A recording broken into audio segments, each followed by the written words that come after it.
Nosso assunto é bronquiolite e tudo que você precisa saber sobre esse tema, a nossa pediatra vai trazer as informações agora. Bem-vinda novamente ao Minuto Mamãe e Bebê. Obrigada. A gente falar sobre esse assunto, bronquiolite, é muito importante porque a gente sabe que tem muitas informações certas, mas tem muita informação que as pessoas ainda confundem. Por exemplo, o meu filho pegou bronquiolite porque a gente saiu com ele e ele pegou um vento, né? Então, assim, o que é verdade e o que é mito, né, nesse tema bronquiolite? Então, a primeira coisa que a gente tem que saber é que a bronquiolite ela é causada por vírus. Então, não é porque pegou o vento, porque saiu na chuva, né? Não é isso que causa a bronquiolite. A bronquiolite ela é causada porque você teve contato com alguém que estava doente com o vírus, e aí você adquiriu o vírus e você desenvolveu a bronquiolite. Nós adultos também pegamos o mesmo vírus que causam bronquiolite nas crianças, só que as crianças evoluem com um quadro mais grave, principalmente os menores de 2 anos. Nós adultos fazemos um quadro de gripe normal, como qualquer outra, né? Então, nós, inclusive, podemos ser as pessoas que passam para os bebês. Então, aí, como é importante a gente ter aqueles cuidados, porque assim, vamos por partes. Até que idade é bronquiolite? Bronquiolite normalmente até os 2 anos, né? Sendo que os menores de 1 ano são aqueles que têm maior risco de evoluir com quadros mais graves.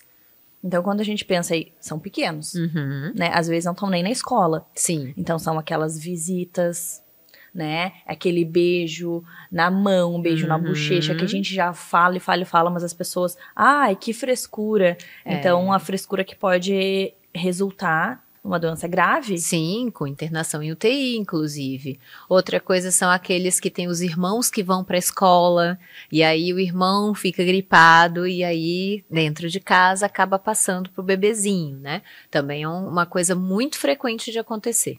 E quando a gente pensa nesse diagnóstico, né? Existe vacina? Tem alguma forma da gente tentar prevenir?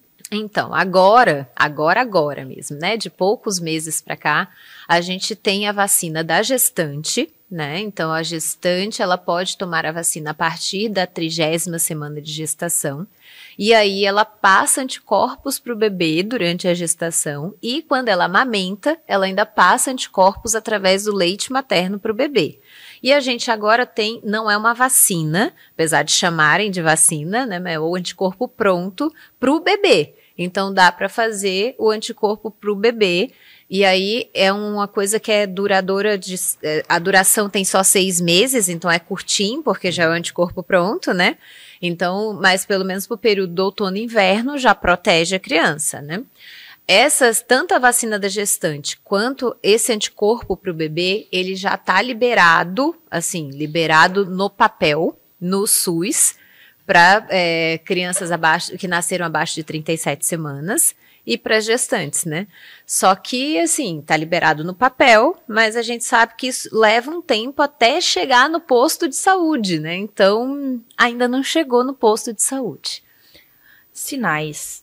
Porque a gente sabe, a gente fala muito sobre quanto antes iniciar, né, um tratamento, o resultado é melhor, o caso agrava de uma forma diferente, não agrava, né? Então, como que a gente pode ajudar essas mães, essas famílias a ficarem atentas aos sinais e buscarem ajuda o quanto antes? Então, uma coisa que a gente precisa saber é que a bronquiolite, ela começa exatamente como uma gripe qualquer.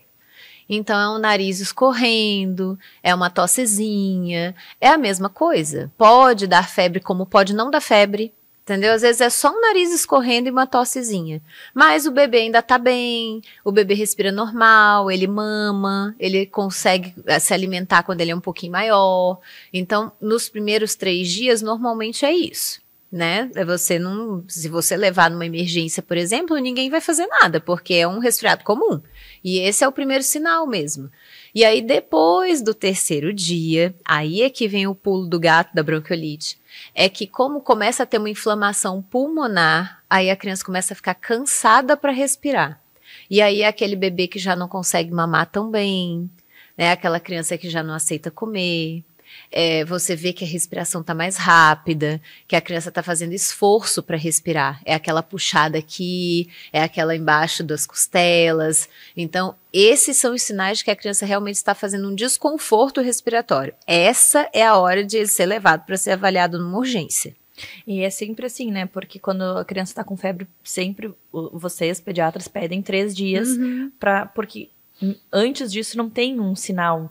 Tanto quando a gente pensa garganta, enfim, qualquer. Não é tão claro. Não é tão claro. Não é tão ainda, claro, exatamente. E às vezes você vai levar antes disso e a gente vai manter só sintomáticos, porque não tem o que fazer antes de ter um sinal mais claro. E uma outra coisa que é muito importante frisar é que a bronquiolite ela é uma doença viral, então ela não tem um tratamento específico para ela. O que a gente vai fazer é dar suporte para o que a criança precisar. Então, se é obstrução nasal, é lavagem nasal. Se ele está precisando de oxigênio, vai receber oxigênio conforme o que ele precisar, né? Às vezes eles fazem uma coisa chamada atelectasia, que é quando fecha o pulmão de tanto catarro que tem ali dentro. Aí vai precisar de fisioterapia respiratória, mas tudo vai depender do que a criança precisa, porque não tem um remédio que a gente possa usar para tratar. A gente vai dar o que a criança precisar e espera passar. E essa espera tem um prazo estimado? Aí é que tá, não tem.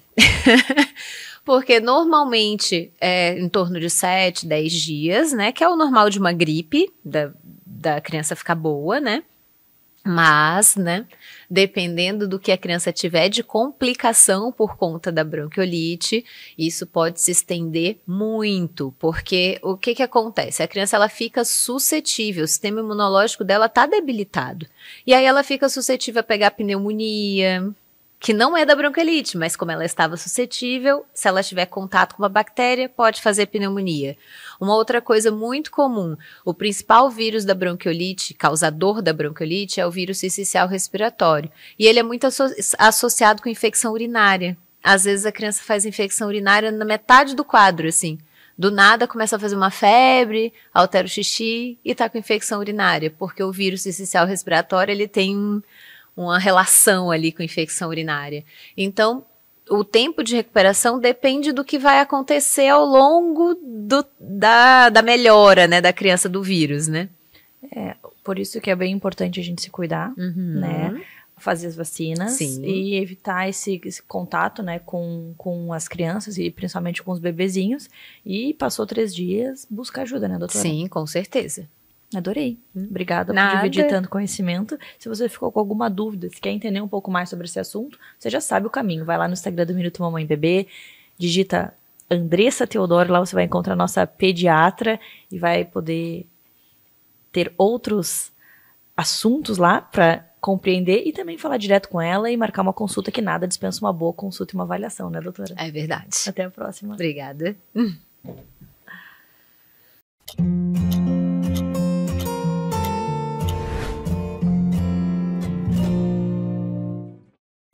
Vamos falar sobre maternidade com leveza e crescimento com uma pessoa que aplica isso na vida real, a nossa mentora Diane. Bem-vinda ao Minuto Mamãe Bebê. Muito obrigada, é uma honra e uma alegria estar aqui hoje. Muito bom te receber, eu te acompanho nas redes sociais e vejo que realmente tu traz isso de uma maternidade leve.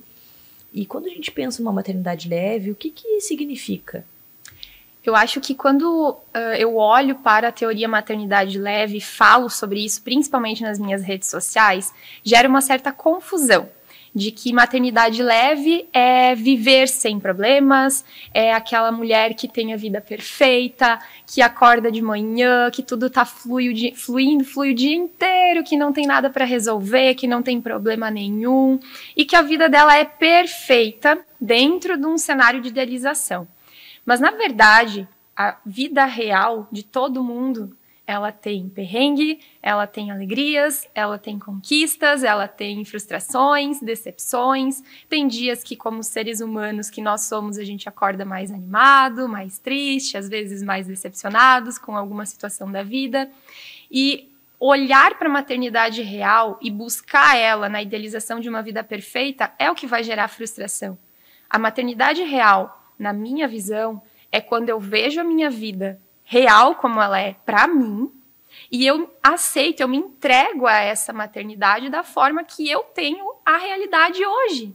Então eu sei que vai ter perrengue, eu sei que vai ter situações saindo do controle, eu sei que vão ter desafios, eu sei que vão ter alegrias também, eu sei que vai passar rápido, né? Às vezes a gente escuta assim, aproveita porque passa rápido. Mas quando você está vivendo aquele desafio, não é isso que você quer ouvir, né? Você quer uma forma mágica de sair daquilo. E infelizmente, ou felizmente, o processo do ser humano só se dá através do aprendizado de cada uma dessas situações. Então, eu aceitar que eu estou, assim como meu filho, num processo de desenvolvimento, eu me rendo a isso. E eu aceito que vai ter perrengue, eu aceito que vai sair do controle, que vai ter frustração, que vai ter descontrole, muitas vezes até emocional. E isso vai tornar leve, porque eu paro de viver uma idealização, eu paro de viver muitas vezes na comparação, né? E eu acho que às vezes essa confusão que é gerada de eu olhar para a vida real de outra pessoa e achar que aquilo é a única forma de viver a maternidade. Então, eu vou olhar para a tua vida, vou ver como tu vive a tua vida real, é a tua vida real na tua maternidade. A minha vida real na minha maternidade talvez vai ser diferente. Então, aceitar isso, assim, aceitar que eu tenho que olhar para a minha vida, nos fatos como eles são, vida real como uma mulher adulta, na postura de mãe, não de criança, né? Porque todos nós temos algumas feridas da infância, da nossa caminhada. Mas quando eu tô no papel de mãe, eu preciso estar no papel de mãe. Quando eu vou para terapia, quando eu vou conversar com uma amiga, aí sim eu vou entrar nessa postura de buscar essa cura, de buscar essa ajuda. Quando eu tô lá diante do meu filho, ele não é responsável pelas minhas frustrações, dos meus descontroles. Ali eu entro na postura de mãe, a mãe que busca conhecimento, que busca se desenvolver, que vai falhar. Principal ponto, gente, não existe a mãe que não erra, que não falha. Então, para mim, a leveza dentro da maternidade é aceitar a vida real como ela é, viver essa vida real e aprender com os desafios. Eu tenho dificuldade com o controle, eu sou uma pessoa muito controladora. Então, a tua maternidade já vai te curar nisso. Eu tenho dificuldade com o choro, com barulho. Você vai ser curada disso se você se render à maternidade. A resistência, o olhar para a criança como um problema tem feito a gente viver uma geração de pessoas falando de maternidade como somente perrengue, né? Como se maternidade real a pessoa só posta as coisas ruins, ela só compartilha e só conta as coisas ruins. Isso não é só o que envolve maternidade, né? Não é só isso que a nossa vida é feita. Então, para mim, na minha visão e com toda a experiência que eu tenho de atendimentos de mães que chegam até mim feridas, frustradas, decepcionadas, já sem saber muitas vezes como resolver alguma situação, eu percebo claramente que é falta de se render à vida real que você tem. Olha só que interessante todas essas informações. E quando você falou sobre o que é, né, essa maternidade com leveza, você também já trouxe um pouco do outro tópico que é o crescimento. Exatamente. Para a gente poder crescer, a gente precisa se entregar ao aprendizado. Eu não consigo passar por um crescimento sem, às vezes, um desconforto. E se tem algo que a maternidade traz, é desconforto. Desde o início, né? Lá na gestação, o corpo começa a mudar, o fim da gestação já começa a ficar um pouco mais cansativo de caminhar, a gente já sente os desconfortos. Aí nasce um bebezinho, coisa mais linda, aí a gente vira noites, aí eu tive um perrengue imenso com a amamentação, né? Foi realmente uma batalha, eu não gosto de usar esse argumento, mas ali foi uma batalha mesmo. E depois vem os desafios de desenvolver da criança, né? É a alimentação, é a fala, o tempo inteiro a gente está no movimento de crescimento. Se a gente se render a isso, se não é só perrengue e problema. Se eu olhar com esse viés de crescimento, até fica mais leve também. E você falou sobre a gente assumir a postura de mãe e também sobre as nossas feridas. Talvez seja uma oportunidade para a gente curar essas feridas e crescer em diversos aspectos. Um exemplo, a alimentação. A gente quer que os nossos filhos se alimentem bem. E aí você se alimenta super mal. É uma oportunidade de você crescer nesse aspecto e mudar a sua alimentação para ser o exemplo para o seu filho. Sem dúvida. A gente tem a maternidade hoje com um olhar, muitas vezes, de estar num sofrimento, num problema para resolver, numa rotina para dar conta, mas ao mesmo tempo a minha vida está acontecendo. E se eu não aproveitar esse tempo todo com meu filho para crescer junto, eu estou perdendo um grande e um valioso tempo e oportunidade de me desenvolver. Então, sim, a maternidade vem como uma grande oportunidade de a gente olhar para nossa criança e começar a acolher aquilo que nos faltou também. Mas não como o nosso filho sendo responsável por isso. Eles são a porta de entrada. Falo sempre que ao nascer de uma criança, ela levanta aquele tapete cheio de emoções, frustrações, mágoas e decepções que a gente escondeu a vida inteira e ela joga na nossa cara. Né? Então, às vezes a pessoa diz, depois que eu me tornei mãe, eu tenho tantas novas emoções, tantas novas situações. Não. Elas já estavam ali, teu filho só te revelou elas. Então, a busca nesse momento por ajuda é muito importante.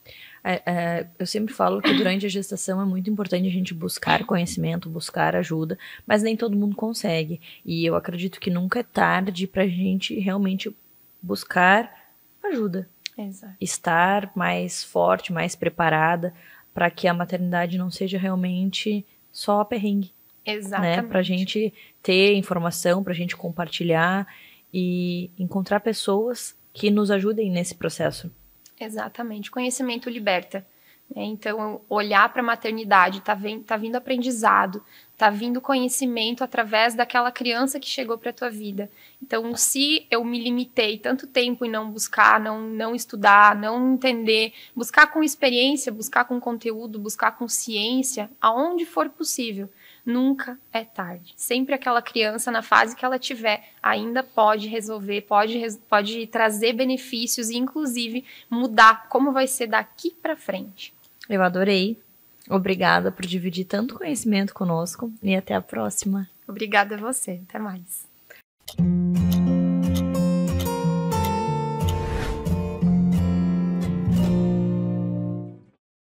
Vamos falar sobre procedimentos estéticos com quem entende muito sobre esse assunto, a doutora Azize, nossa dermatologista. Bem-vinda ao Minuto Mamãe e Bebê. Muito obrigada. Muito bom te receber aqui. Muito obrigada. Quando a gente pensa em procedimentos estéticos, a gente olha aí para as gestantes, o que elas podem fazer nesse período?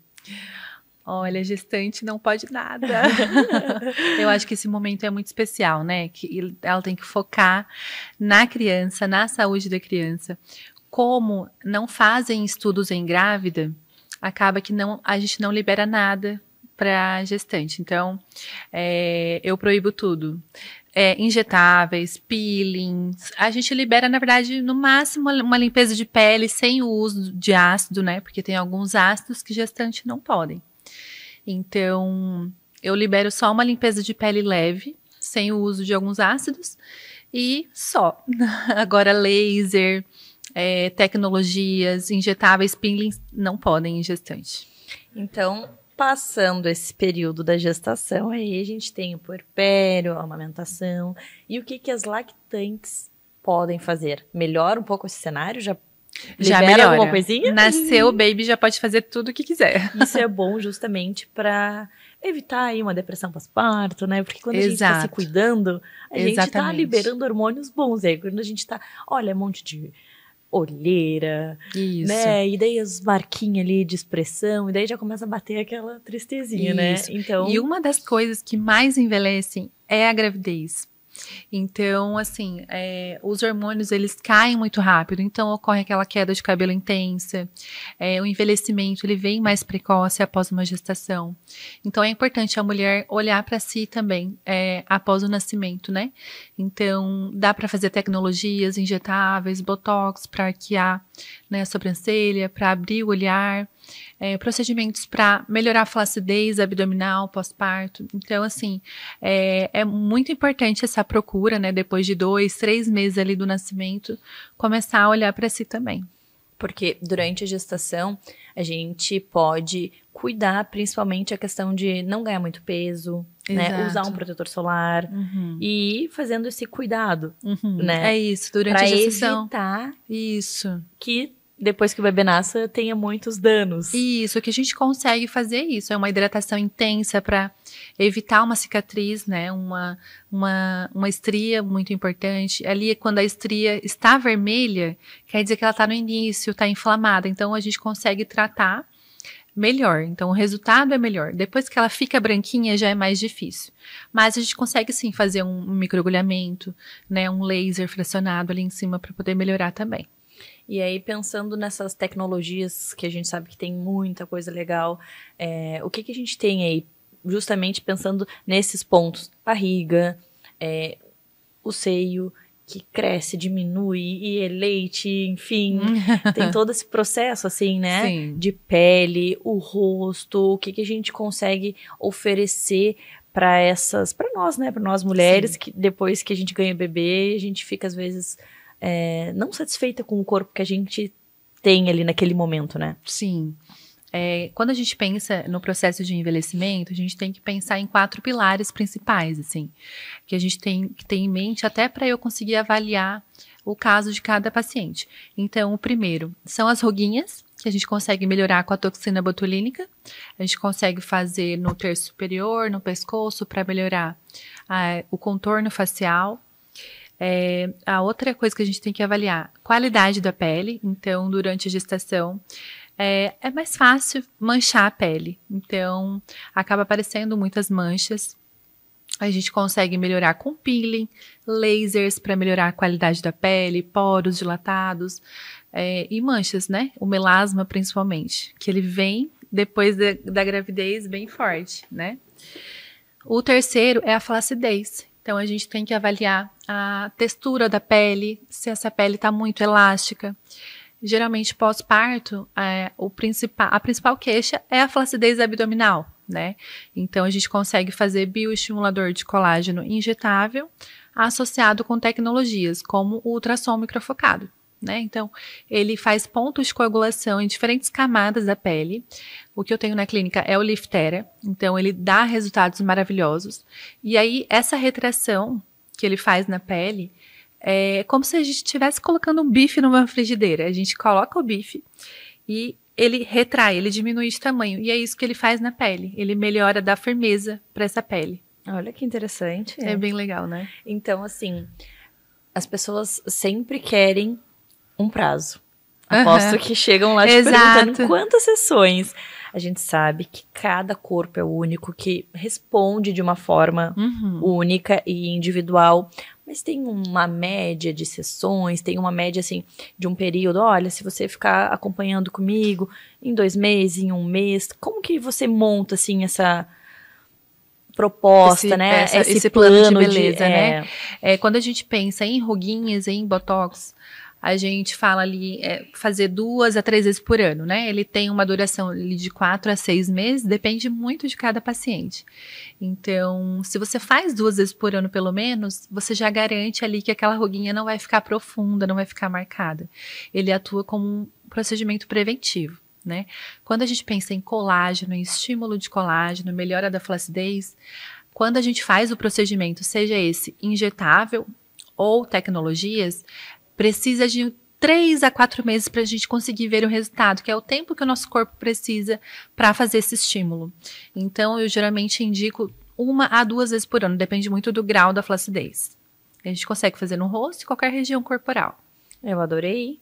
Muito obrigada por dividir tanto conhecimento conosco, por compartilhar o que pode, o que não pode, o que tem aí de tecnologia, à disposição das lactantes, das mulheres em geral. Obrigada a você pelo convite, adorei estar aqui. Muito bom. E se você quer entender um pouco mais sobre esse assunto, se você quer marcar o seu horário com a doutora, você vai lá no Instagram do Minuto Mamãe e Bebê e digita Azize. Lá você vai encontrar a nossa dermatologista, marca o teu horário, fica bem maravilhosa, porque nós mamães merecemos. Obrigada e até a próxima. Obrigada, até.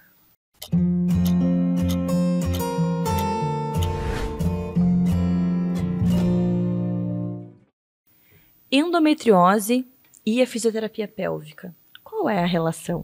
A Gabi, a nossa fisioterapeuta, vai nos ajudar a compreender tudo sobre esse assunto. Gabi, bem-vinda ao Minuto Mamãe e Bebê. Muito obrigada, Mari. Obrigada pelo convite. Muito bom te receber aqui para aprender com você, ainda mais que você trouxe esse tema bem diferente. Sim. Eu achei super importante. Mas para a gente começar, eu queria entender o que é a endometriose. Vamos lá. A gente está só acostumada a ouvir falar sobre a gestação, né? Fisioterapia pélvica relacionada à gestação, que é ótimo, me ajuda muito. Mas tem alguns temas que a gente também tem que dar importância para a associação com a fisiopélvica. A endometriose é uma das principais, tá? Quando a gente fala em endometriose, a gente tem que primeiro pensar no que é a endometriose, né? Então, a gente precisa primeiro entender o que é o útero. O útero, ele é formado por 3 camadas. A gente tem a camada externa, que é o perimétrio, que é a parte externa. Depois a gente tem a cavidade muscular, que é o miométrio. E depois a cavidade mais interna é o endométrio. Quando a gente tem uma menstruação, é porque não ocorreu a fixação do embrião nessa cavidade interna do endométrio, ocorre a descamação desse tecido que vem a menstruação.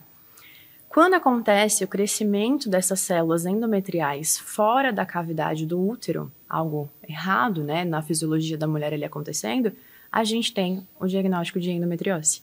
Então, a endometriose ela é uma doença inflamatória crônica, ela não tem cura, né? Só que a gente pode ter alguns recursos para minimizar os sintomas e tentar facilitar o equilíbrio da vida dessa mulher, né?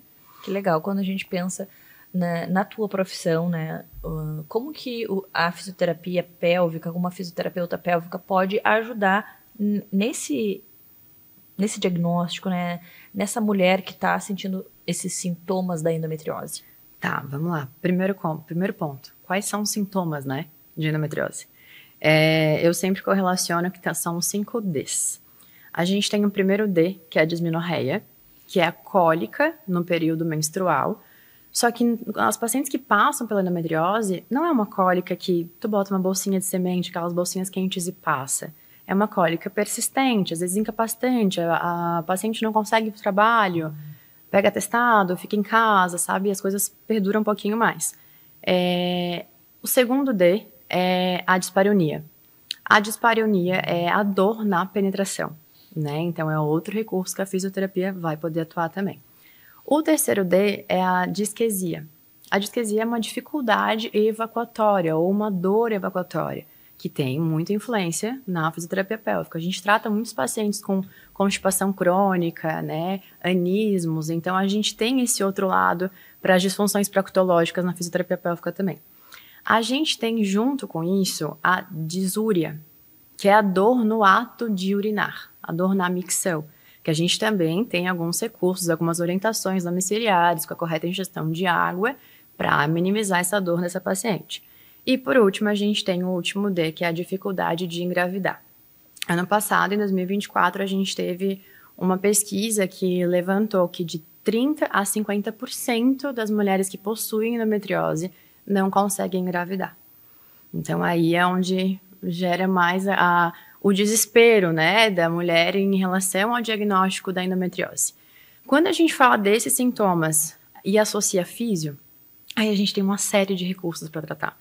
Eu tenho, principalmente, quando a gente pensa em fisioterapeuta, a gente pensa o quê? Em mãos, né?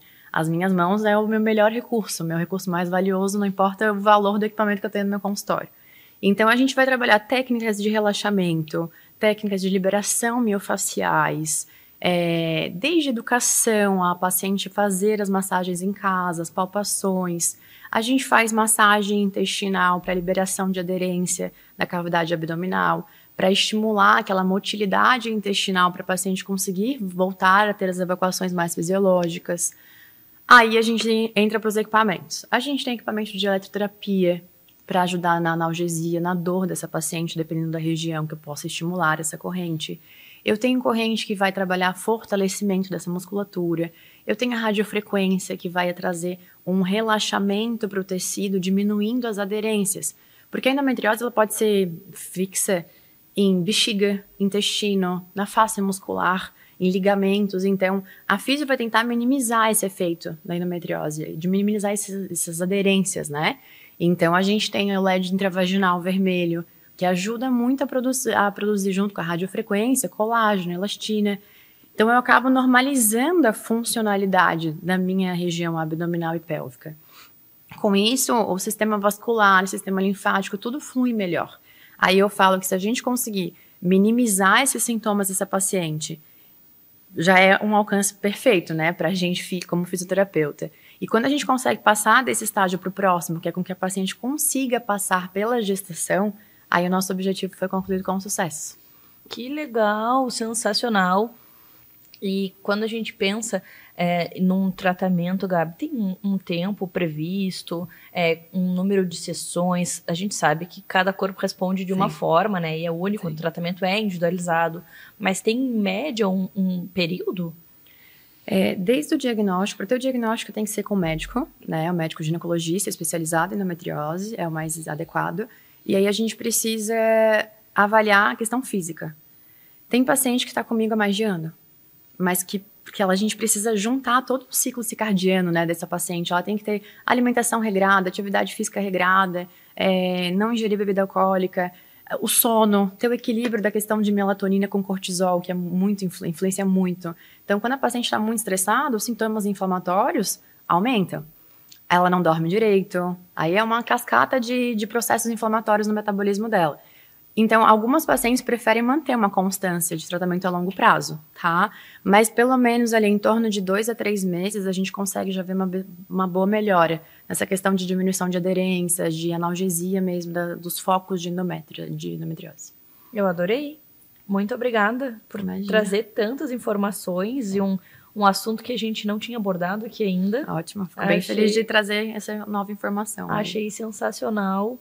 E você que está nos acompanhando, quer entender um pouco mais, vai lá no Instagram do Minuto Mamãe Bebê, procura a Gabi. Como é que tá o teu Instagram lá? Pelve Feminina. Ela já tinha me falado, mas eu esqueci, mas para compartilhar com vocês a gente relembrou, e lá você vai encontrar muita informação de qualidade no perfil dela. Obrigada, Gabi, até a próxima. Eu que agradeço, Mari, obrigada.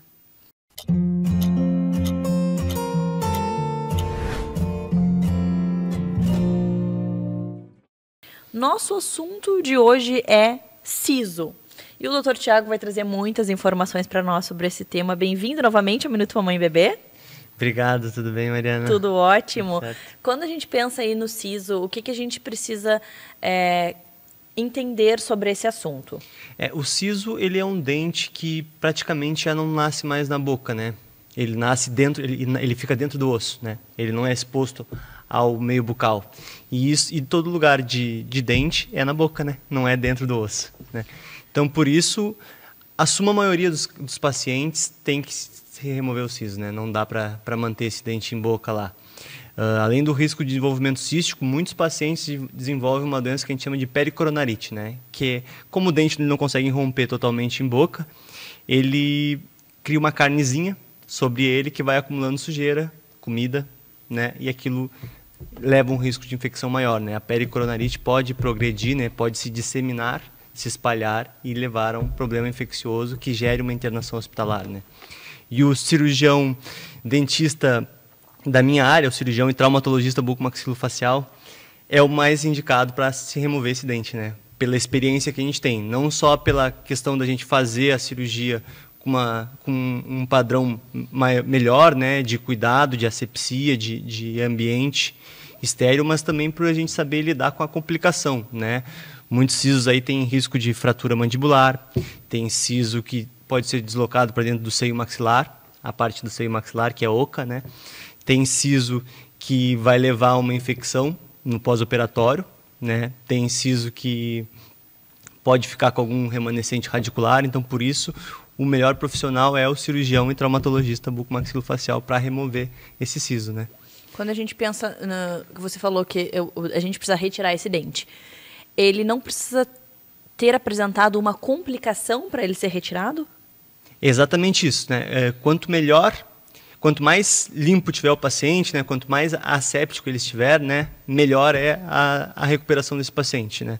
Por isso que a gente vê hoje na mídia, está cheio, né, de pacientes que foram internados, vieram a óbito, não só por não remover o siso, ou como por remover o siso e infeccionar, né? Então, por isso, o melhor profissional é o cirurgião bucomaxilofacial, porque ele está um passo à frente do problema antes dele acontecer, né?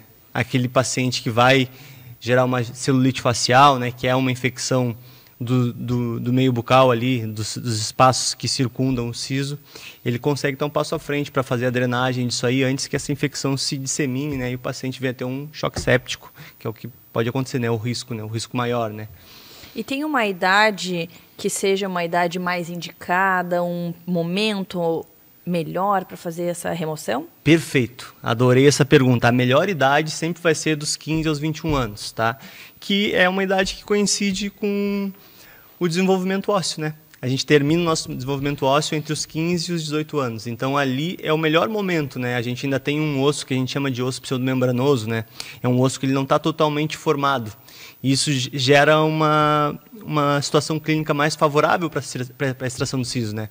O siso, quando ele é extraído nesse momento, ele gera menos... É uma cirurgia menos traumática, né?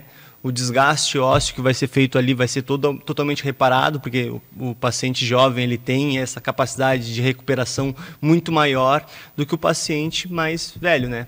Nosso osso vai amadurecendo junto com a gente. Então, por isso eu nem espero a recuperação dos meus pacientes de 15, 18 anos se comparar ao meu paciente de 30, de 40, de 50 anos, né?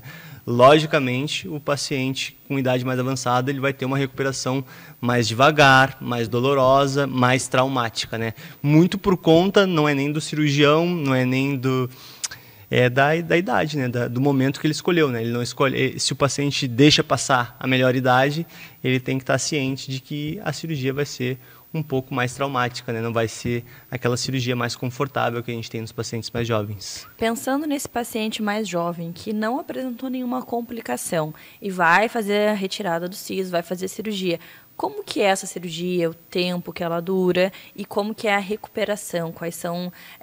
o paciente vai ficar com atestado? Como que vai funcionar? Como que é o pré e o pós-operatório? Perfeito, ótima pergunta, Mariana. Eu gosto sempre de fazer os 4 sisos no mesmo ato cirúrgico, né? Os 4 sisos no mesmo ato cirúrgico, por quê? Quando a gente faz tudo numa vez só, a gente diminui risco de infecção, né? Esse paciente que vai fazer 4 sisos, um de cada vez, ele tem 4 riscos de infecção. E quando a gente resume tudo em uma cirurgia só, em uma etapa só, a gente tem um risco só de infecção. A gente também tem só uma recuperação, então só uma vez que o paciente vai ficar com o pós-operatório da dieta líquida e pastosa, da compressa com gelo, né? Isso tudo a gente está diminuindo riscos. E, além disso, a gente está dando mais conforto para o paciente. Por quê? Porque a gente removendo os 4 sisos de uma vez só, a gente faz uma sedação pré-operatória, todos os meus procedimentos cirúrgicos são feitos com sedações pré-operatórias, né? Para um conforto maior do paciente, mas para o paciente não ter que passar por esse momento traumático uma segunda vez, né? Que é o que geralmente leva a trauma. Ninguém quer tirar o siso. É uma cirurgia que, de fato, é uma cirurgia mais desgastante, mais cansativa. Às vezes a gente tem que usar brocas, desgastar o osso ao redor daquele dente, né? Usar bisturi, expor o osso, isso gera um trauma, né? Vai gerar uma resposta inflamatória, né? Que vai durar pelo menos os 3 dias, que eu digo que são os piores, né? E são os que definem a recuperação do paciente, né? As primeiras 72 horas pós-operatórias, a gente não espera que o paciente cicatrize. A gente espera que ele passe por esse período inflamatório, né? Por isso o gelo ele é importantíssimo nesses primeiros 3 dias, né? Mas, claro, tem pacientes que optam por 2, 3 etapas cirúrgicas, mas não é o que eu recomendo. Eu recomendo sempre remover os 4 de uma vez só, visando na melhora do paciente, visando na recuperação dele, né? Em minimizar riscos e aumentar o conforto. Eu adorei. Obrigada por trazer todas as informações para nós, por dividir tanto conhecimento e até uma próxima. Show. Obrigado, Mariana.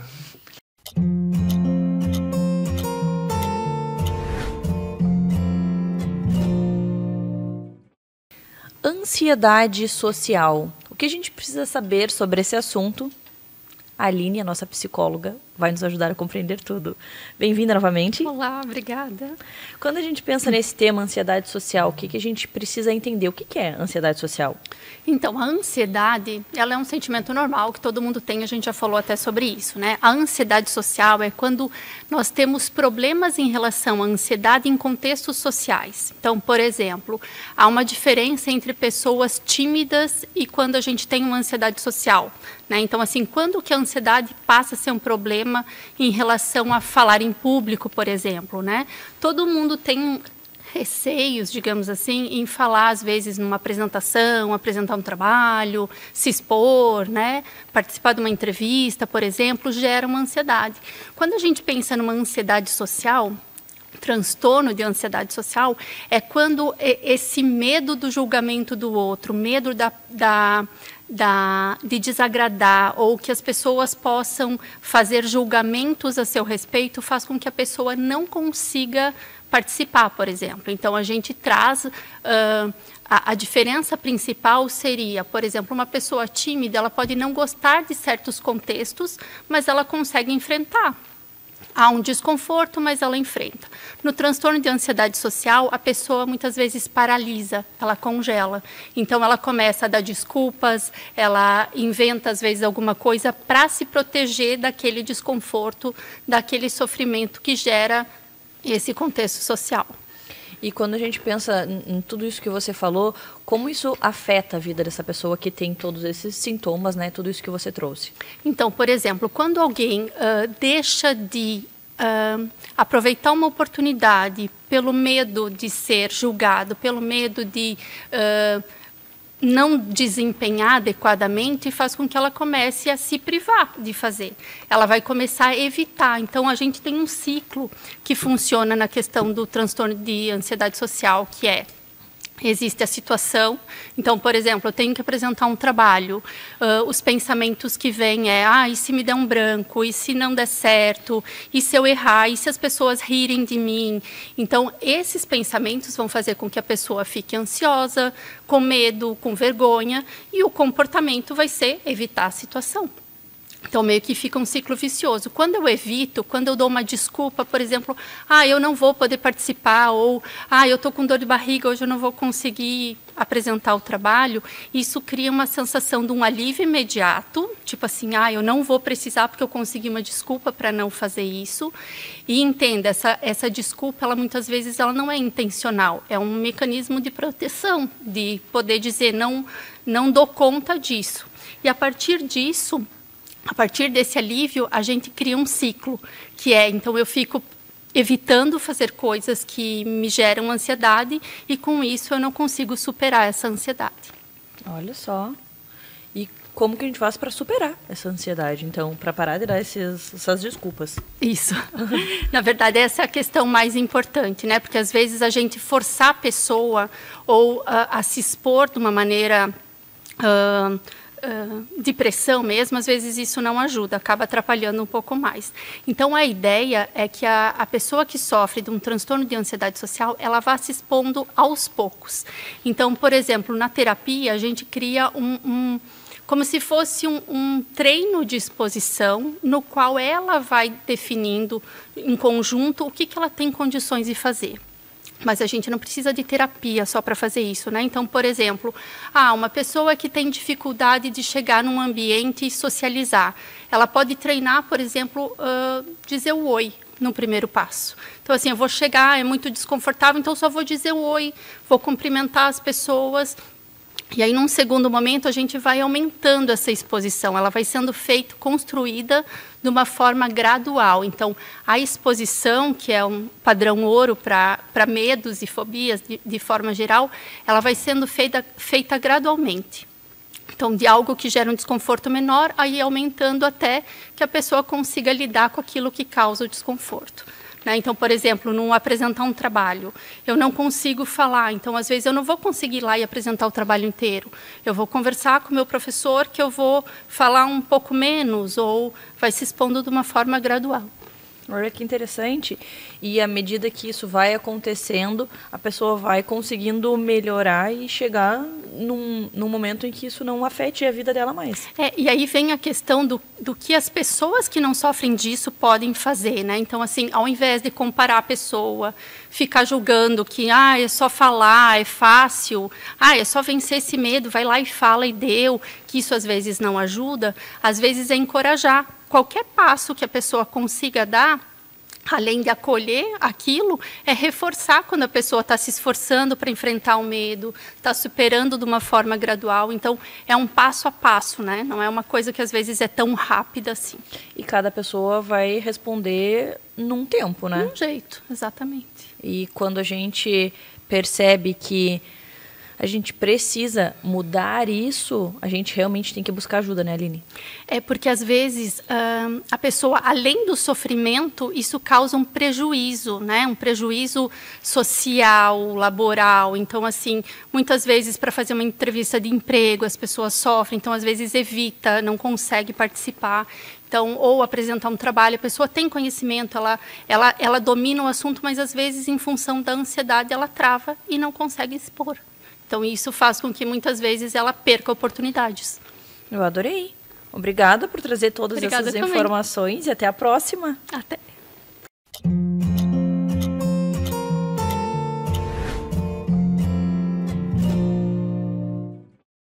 Nosso assunto é assimetria craniana. E óbvio que para falar sobre esse assunto tem que ser uma pessoa especialista que entende muito sobre. Vocês já sabem o que eu tô falando, né? É a Jéssica, a nossa fisioterapeuta e osteopata pediátrica. Bem-vinda novamente. Muito obrigada. Óbvio que para falar sobre esse assunto tinha que ser alguém que entende tudo sobre esse tema. Então, quando a gente pensa em assimetria craniana, para a gente começar, o que é? A simetria craniana é uma formação do crânio ali que encontra-se assimétrico, né? Então, é um achatamento, muitas vezes, na região posterior do crânio do bebê. E por que que acontece com alguns bebês, com outros não? Tem algum motivo? A maioria das assimetrias cranianas são causadas devido ao excesso de posicionamento numa mesma posição. Então, aquele bebê que passa muito tempo de barriga para cima numa mesma posição, principalmente se esse bebê fica em lugares que limitam o movimento dele para os lados, esse bebê fica centralizado para frente, ele acaba fazendo um achatamento, uma planificação na região posterior da cabeça.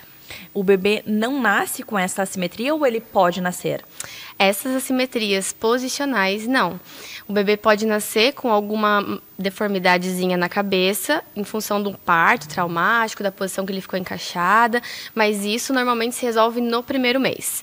Passado o primeiro mês, esse bebê não pode ter mais uma cabeça assimétrica, a cabeça tem que ser oval, redondinha. Depois disso, então, se a gente começa a ver que essa cabecinha está ficando plana atrás, é porque esse bebê está passando muito tempo numa mesma posição. E isso pode ser também, não só em decorrência do posicionamento que ele está, mas também das tensões do corpo dele. Se ele não tem movimento, não tem possibilidade de se movimentar ou está com o pescocinho mais travado, ele vai ficar numa mesma posição e isso leva a uma assimetria de crânio. Olha só. E aí, o que a gente faz, né? Penso que, assim como em todos os outros assuntos que a gente aborda, quanto antes buscar um recurso, né, melhor. E o que tem de recurso, o que a gente pode fazer?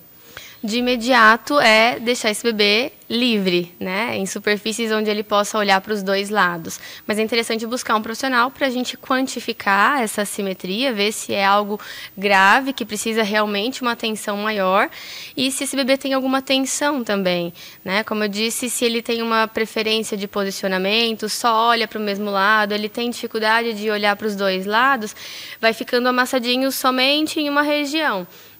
Temos dois tipos de assimetria. Aquela que a cabeça do bebê é mais larga e mais curta, né? Então toda a região posterior fica achatada.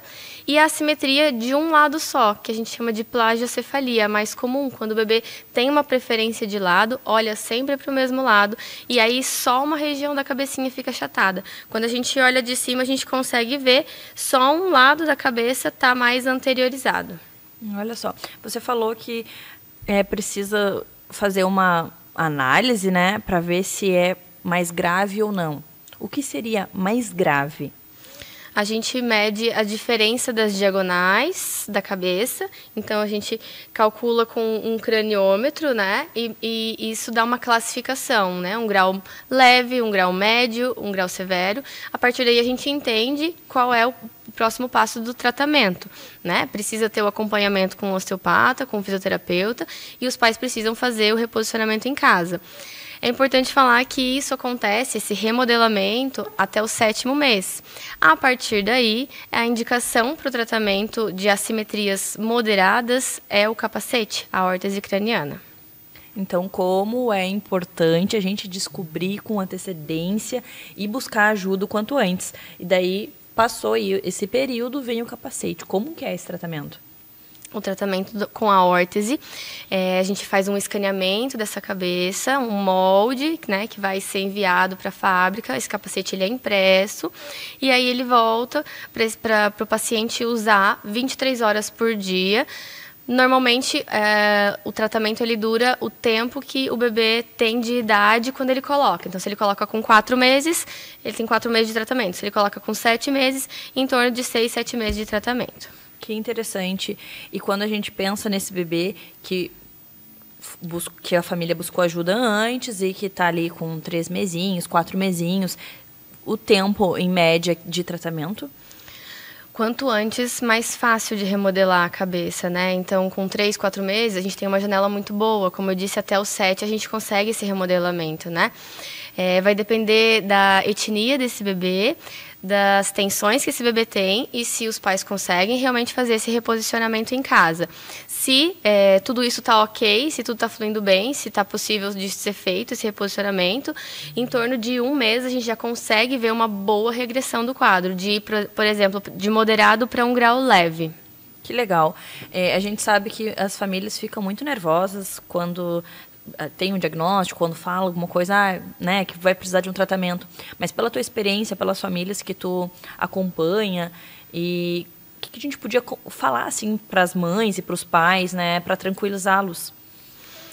Primeiro, sempre buscar a ajuda de um fisioterapeuta que entenda de desenvolvimento motor, né? Ele possivelmente vai identificar se tem alguma assimetria, mas acho que o principal é ficar atento mesmo, é a gente levar essa informação para essas famílias, para na hora do banho, principalmente, quando a cabecinha do bebê está molhadinha, o cabelo está molhado, consegue identificar. Então, a gente pede para olhar a cabeça de cima, né? E a gente vai ver essa parte de trás, se tem uma planificação, né? Uma parte mais reta do que a outra, a orelhinha, se ela está deslocada mais para frente ou não, e dependendo da gravidade, da assimetria, a gente vê até mesmo a testa desse mesmo lado que tem a planificação, a testa também está para frente. Então, parece que é um galo que o bebê tem só de um lado. Então, seria realmente levar essa informação para os pais ficarem atentos e visualizar essa cabeça de cima para ver se ela está simétrica. Eu adorei. Obrigada por dividir tanta informação, tanto conhecimento conosco e até a próxima. Obrigada.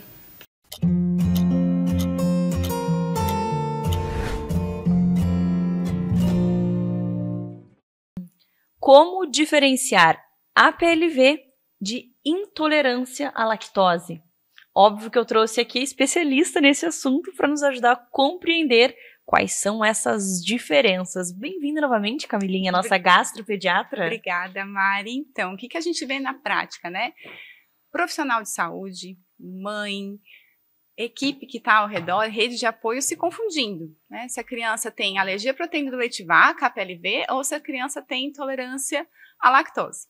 E para a gente diferenciar, a gente vai comparar de uma forma diferente. Vamos pensar assim, a intolerância à lactose é como se fosse uma goteira.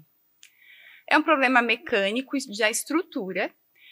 Então, é algo que incomoda, por quê? E por que seria um problema mecânico da estrutura? É uma falta de uma enzima. Então, falta ali no intestino uma enzima chamada lactase, que é aquilo que a gente pode repor também, né? E essa enzima que está faltando, ela faz com que quando você tome leite ou derivados, o teu organismo não dá conta de digerir. E se ele não dá conta de digerir, esse açúcar do leite, que é a lactose, fica ali no teu intestino. E as nossas bactérias fermentam. Então, eu vou ter distensão da barriguinha, eu vou ter diarreia, eu posso ter dor abdominal. Vai incomodar, mas a chance disso complicar é muito pequena.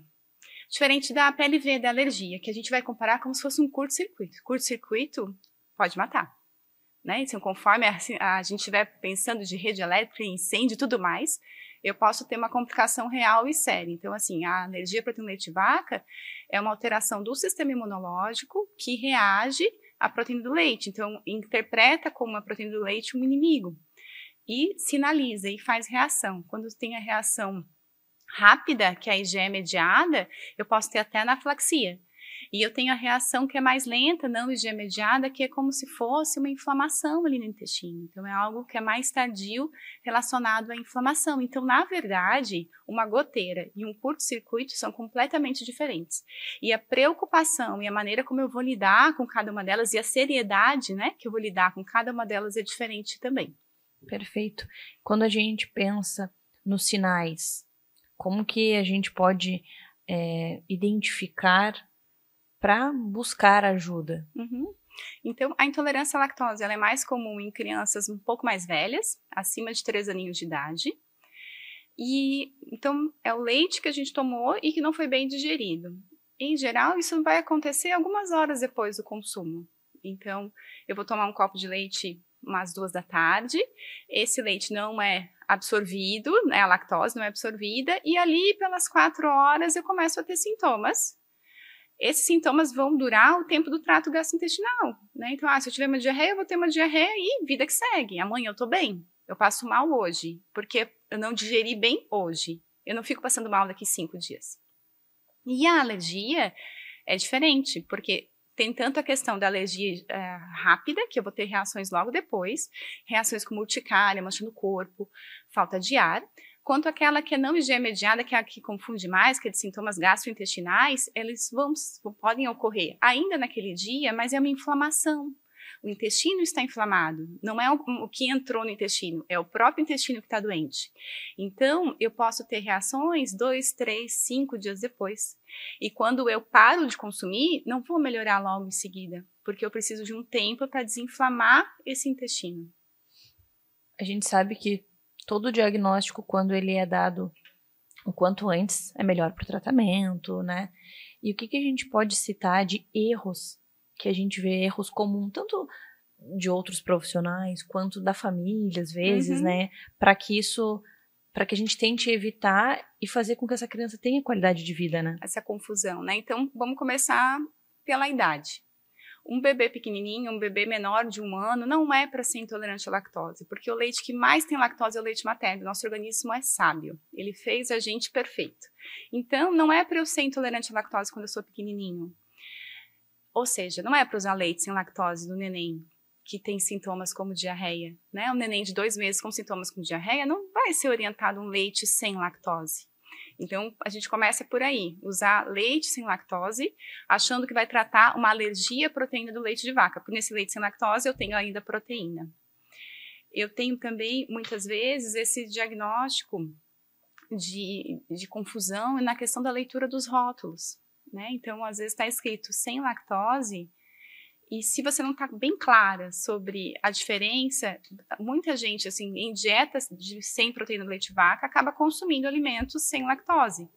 Mas aquele alimento sem lactose tem a proteína, tem aquilo que faz a reação, que não é, no caso, o açúcar do leite. Então, a questão de leitura do rótulo, eu percebo muito erro. Às vezes, a esperança de conseguir comer fora de casa e encontrar um estabelecimento que não tem essa noção, e que às vezes a pessoa vai perguntar, e eu sempre brinco, assim, em geral, quando você comeu, tá gostoso demais, é porque alguém errou, porque a gente sabe, né, que o leite, querendo ou não, quando a gente tá em dieta sem proteína leite de vaca, ele faz falta principalmente no lazer hedônico da comida, né? Então, assim, a gente acaba tendo que tirar creme de leite, ricota, leite condensado, queijos, né? Tem sempre um substituto, mas a gente percebe muitas vezes, assim, esse erro, principalmente quando a gente sai da nossa casa e pela falta de conhecimento dos profissionais que nos cercam. E de fato, assim, a gente fica preocupado mesmo é quando esse erro é do profissional de saúde, né, que acompanha essa criança. E aí a gente pensando em rótulos, né, como a gente faz para não cair numa cilada, para não errar na hora de comprar um alimento, enfim, para não cair num erro referente aos rótulos. Então, hoje em dia, pela questão da regulamentação, está mais fácil, Mari, porque é obrigatório que as empresas coloquem naquele contém, eles têm relação com aquilo que pode causar reação alérgica, ou ainda na doença celíaca, né, com relação ao glúten. Então, assim, contém leite, se tiver a palavra leite, eles não estão diferenciando lactose do leite. Então, eu vou sempre ter que prestar atenção. Contém leite, pode conter leite. Aquele alimento, provavelmente, pode ter proteína do leite de vaca.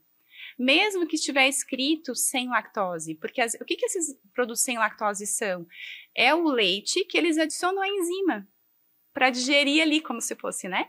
Então, a gente tem que ficar muito atento. Se está escrito sem lactose, eu vou ter que ler o rótulo e procurar se eu encontro algo relacionado à palavra leite, né? Então, a gente vai pensar no leite em si, no leite em pó, caseína, lactoglobulina. Então, tudo isso são maneiras, caseinato, de dizer que tem leite ali e que eu preciso tomar cuidado. Mas como hoje tem essa legislação, é mais fácil, porque vai ter contém leite, se tiver em dieta sem proteína leite de vaca, provavelmente a mãe que estiver em dieta ou a criança que for alérgica não vai poder consumir. Lembrando, né, Mari, então nem toda dor de barriga é intolerância à lactose e nem todo sangue nas fezes é alergia à proteína leite de vaca. Obrigada pelas explicações e até a próxima. Obrigada, Mari.